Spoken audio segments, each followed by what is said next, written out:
G'day and welcome back to Boller's Backyard. As you can probably see from the thumbnail, we're going to be doing a little bit of pickling today.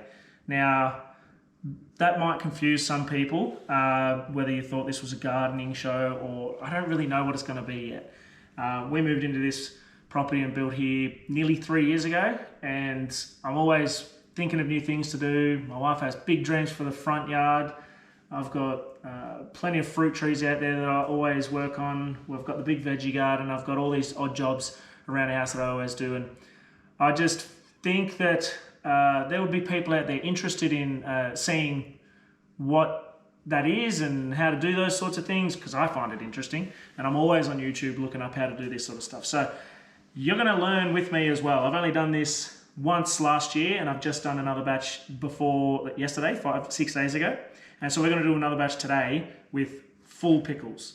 I did a batch, as I said, 6 days ago of the slices. And so they're ready to go. I'm about to put them in the fridge, and that'll slow down their fermentation process or stop it. And then they will store like this for a really long time. And you can hear my little baby daughter calling out. So we're going to do the full pickles today. These are all from the garden. When they get a bit bigger like this, I might cut them into half or quarter, into spears, half or quarter. But they'll all go in big jars, and we'll pickle them whole like that and see how we go. So the first thing that I do is to chop both ends off. You don't really need to chop the stalk end off, but the flower end is important to chop off because it has enzymes in it that stop the cucumber staying crunchy. It'll make it go a lot soggier. And then part of the recipe is we put bay leaves in the jar. That'll make it nice and crunchy as well. So the first thing I'll do is, with all the small ones at least, I'm just going to chop both ends off, the tops and the bottoms, and that'll keep them nice and crunchy when they ferment.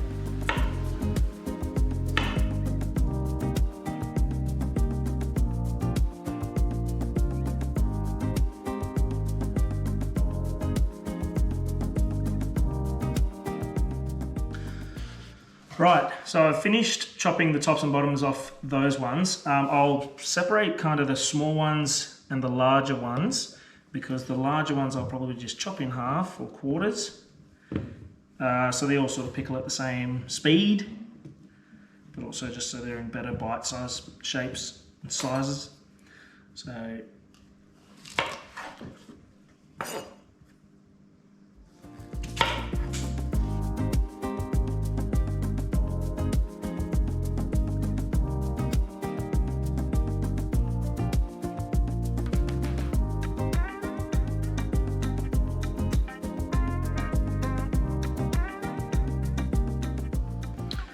So all the pickles are now chopped up to a nice small size. The next thing I'm going to do is make the brine.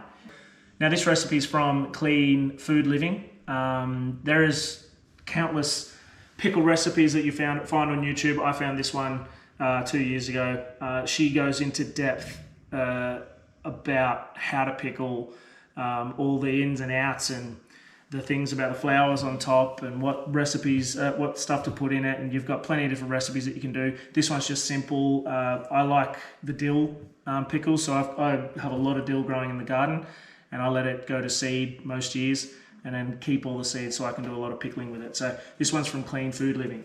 So these are the ingredients. So there's not many, it's pretty simple. So you've got the pickling spice there, which has got mustard seeds, black peppercorns, dill seeds, allspice and bay leaves. Now I put my own bay leaves in because I like them nice and crunchy. You don't need to get the pickling spice. You can just do, I think mustard seeds are really important. I really like the dill, so I've got a lot of dill seeds, but you can also put fennel seeds in there as well.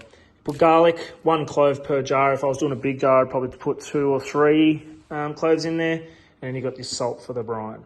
So that's all the ingredients that go into it. It's really simple. So I'll show you putting it all together, and you just chuck it in the jar with the pickles, and then pour the brine on top. Right, so when we're making the brine, you need to make sure that you're using pure salt. And any salt with anti-caking agent or anything like that, any extra ingredients that isn't just pure salt, will cause the pickles to not ferment. So you need to have just pure rock salt or pure salt, kosher salt or something like that. So when you're looking at it, it should have ingredients, sea salt, 100%. So that's exactly what this is. Now, using the recipe, I use 42 grams per litre, but any more, a little bit more, a little bit less doesn't really matter too much. So I've got 2 litres of water ready to go just to heat it up and just to dissolve the salt.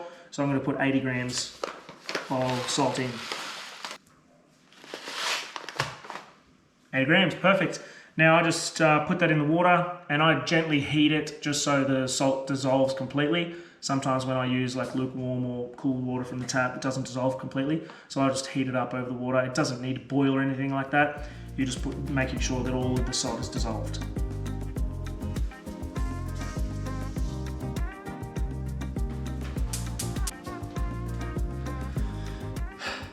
So now we just jar it up. Grab all your pickles. Doesn't really matter how you plug them in there. The tighter you put them in there, the more they're going to stay down. So as they ferment and they start to bubble away and all the carbon dioxide comes out, it can loosen it all up and make the pickles float to the top. You need all of the pickles to be underneath the brine. If they go above the brine into the air, they're more likely to grow bacteria and mold that you don't want. So you want them to stay underneath the brine. And to help me keep them underneath the brine, I have stones that I got from the creek down behind the house. I got them a couple of years ago, but I washed them, scrubbed them, boiled the hell out of them. And then now every year you just need to sort of wash them like you normally wash anything else. And you can sort of use them as a weight on top. But you can buy little glass weights that when you make the pickles, you put the glass weights on top. I've just repurposed some rocks out of the creek bed to help me weigh it all down. So you just jam all these in. There's no real rhyme or reason.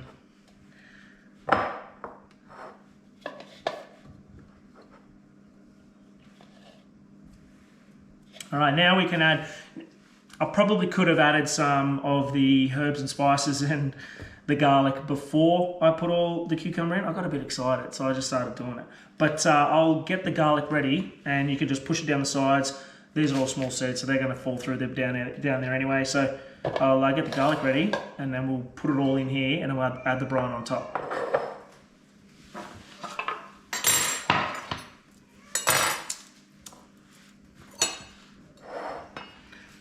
So there's really nothing special that you need to do to the garlic, you're just pretty well skinning it. Taking the skin off. When I take the skin off, I sort of crush it a little bit anyway, but you don't have to chop it, you don't have to do anything. The flavour infuses out of the garlic as it sort of goes. So with a big jar like this, the tiny jars that I showed you earlier, I put one clove in. With a big jar like this, depends how garlicky you want to taste it, I guess. I'm probably going to put that size, put 3 cloves in there. But yeah, you make this however you like it. I'm experimenting still because I've only had 1 year I only did the pickles once so far, and I really enjoyed them. The only thing I probably did differently this year was make smaller jars with the slices. They were quite difficult once they're sliced up and in there to get out sometimes, or not difficult, they're just a bit annoying. So I made the jars a little bit smaller so they're just much easier to get in there and get the pickles out. These ones are going to be whole, so you're just going to put your fingers in there and grab it. So it is really important that when you're doing all of this sort of stuff that your hands are really well washed, that the jars are sterilised. Obviously you wash them every time you use them, but I pour boiling water in mine every time before every use, because you're leaving these in the cupboard at a room temperature in a nice salty briny water to promote all of the bacteria reactions inside the vegetables, or fruits I think now. So very easy to grow undesirable bacteria and yeast. So you've got to really sterilise everything that you use, all the jars, all your workspace and your lids and all that sort of stuff before you start using it. So I've just chucked some garlics in there, 3 cloves for that one. We'll just do, now the pickling spice is pretty great. It's already done. It's already sort of served up in all of these spices, so you can just chuck in as much as you want. I usually chuck in maybe, for a tub this size, probably nearly 3 tablespoons. Quite a bit actually, maybe 2 to 3 tablespoons. Heaps, love it. And I also love the dill seeds as well. So I put in a couple of my own dill seeds just because I really like the taste. So I'll put some more dill on top. Now, you can do it before you put all the pickles in, as I said, or you can do it afterwards. Doesn't really matter, the seeds will fall through there anyway. And then bay leaves, you cannot forget the bay leaves. The bay leaves is really important. There are a couple of other ingredients that do the same thing as the bay leaves, but I can't remember them off the top of my head. But essentially it keeps the pickles being crunchy. I did have one batch last year, I don't know why, but it was just really soggy.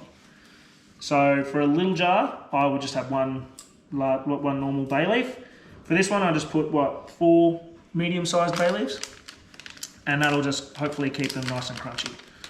So that's pretty well as jammed in there as I'm gonna get it.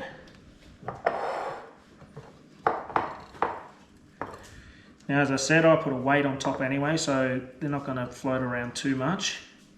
But yeah, you can just jam them in there, ready to go.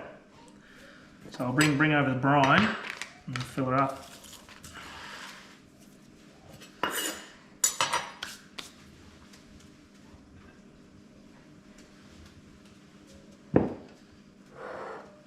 Now there's probably safer ways to do this, probably with a ladle or something like that, but have faith, I can do this.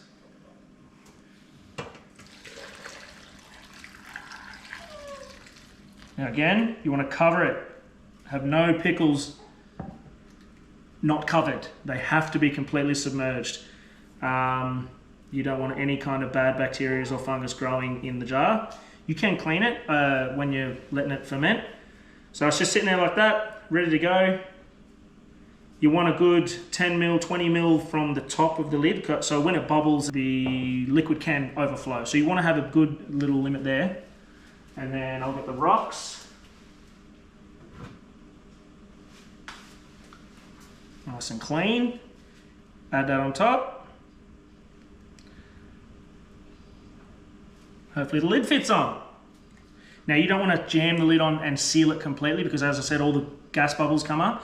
And if you seal it completely, it'll either like leak out everywhere, or it can even break your glass. So you just want to, so that will go on tight, which is great. I was nervous it wouldn't, but I'm going to leave it popped like that. Just leave the air able to escape, but not so much that all the bacteria and everything can get in. So that's just nice there. I'll leave it aside. I've got a few more pickles. Make another one. It's easy sometimes too to tip the jar on the side. With that large jar, it was quite easy to do it, but with the smaller jar, you can just tip it on the side.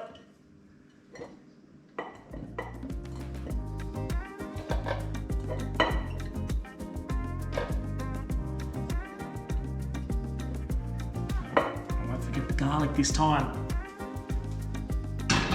And maybe a bay leaf and get it down the bottom.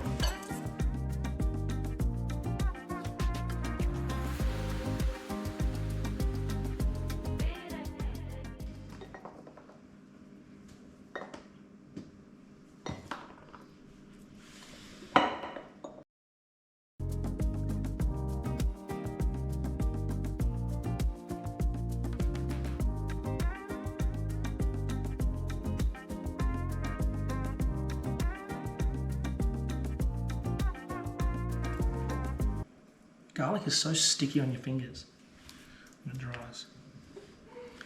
All right, I'm gonna wash my fingers.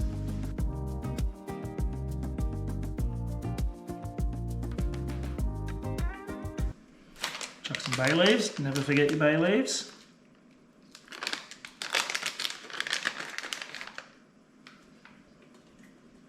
Perfect. One more for good measure.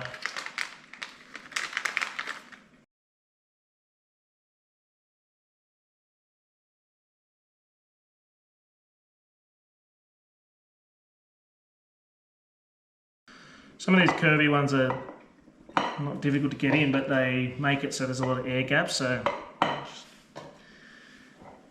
jam them in there, you'll be right.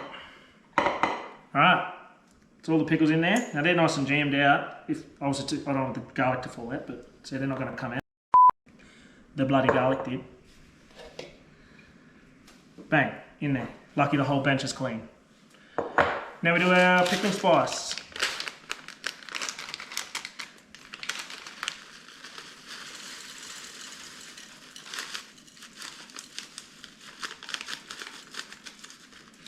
Beautiful.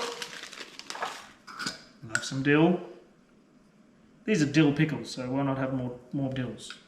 More little dill seeds. And we top it off with the beautiful brine.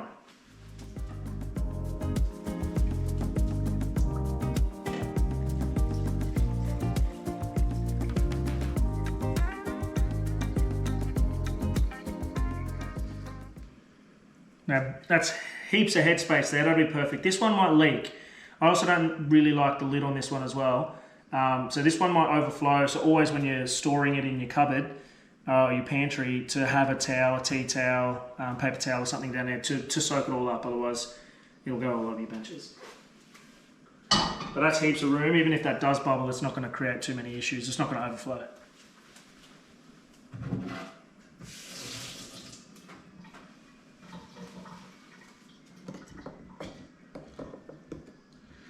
Add the rock to weigh it down.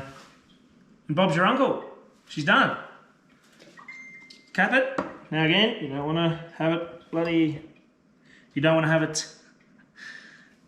completely sealed. You want the bubbles to escape. I'll write a little label and then I'll put it on a paper towel so it doesn't make a mess. And so that's it. You now put them on your paper towel or your towel, put them in your cupboard and let them sit for anywhere up to 7 days. The sliced pickles that I just did, they sat for 7 days and they were not too sour at all. I probably could have let them go for a couple more days, but I don't see that they probably would have pickled anymore. They were probably at the end of their pickling, and then so once you're finished, you put them in the fridge. That'll slow or pretty well stop the fermentation process, and then you're good to go. And I had pickles in the fridge that I just finished and they were 10 months old, but I know people have had them for longer. So that's it. You let them pickle for anywhere up to your taste buds' desire, but up to 7 days, I would say, you start to pull them out and put them in the fridge. You can get some sort of floral contamination when you take the lid off. That's fine. That does happen. If it's all different colors or it's got a real bad smell, really bad smells, no good. That did happen to me once. Really bad smell, I just threw the whole lot out. There's no use in risking it. But if you open it up and it's just got that salty, briny smell, and there's like sort of white gunk on top, you can just wipe that off. Clean it all up, clean all the edges, put the lid back on. You can keep it fermenting if you want to, or you put it in the fridge and she's finished. So we're just going to let this sit now. I'll put a little date on it, put them in the cupboard on a towel, and we'll go to 7 days, 6 or 7 days, and see how they go. But I've not done the sticks before, the whole cucumbers or the spears, so we're going to experiment together. We'll see how it goes in 7 days. Righto, well, there's our first foray into the kitchen, into the cooking space, into the pickling space. I'm learning just as much as you guys are, but I hope you found this interesting. If not, I apologise. There will be so many other things that I want to do. Out in the veggie garden, I've got orchard alley, I've got a chook coop down the back, the front garden we haven't even touched. So get down there and subscribe and join me on the journey, and we'll do so many cool things. So yeah, join me in Bola's backyard. Let's go.